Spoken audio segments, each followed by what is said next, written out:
Hey there! So, let's dive into the problem we're discussing today. In Java 21 and 23, the class InetAddress from java.net is declared in a specific way. However, there seems to be a small hiccup when trying to use a switch statement with instances of InetAddress and InetAddress. The error message, the switch expression, does not cover all possible input values pops up. Is this a bug, or am I missing something here? Let's find out together. Now, on to the solution. The key to resolving this issue lies in properly handling all cases within the switch statement.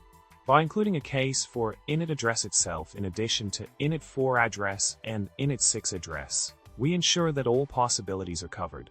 Placing the case for InetAddress as the last option is crucial to prevent the other cases from becoming unreachable.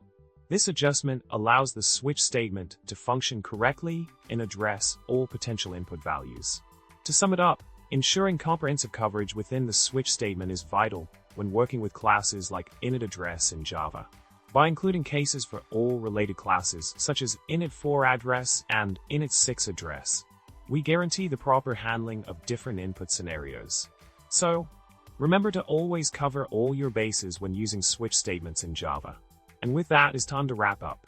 Remember to subscribe, like the video, and drop a comment below with your thoughts. Stay curious and keep coding.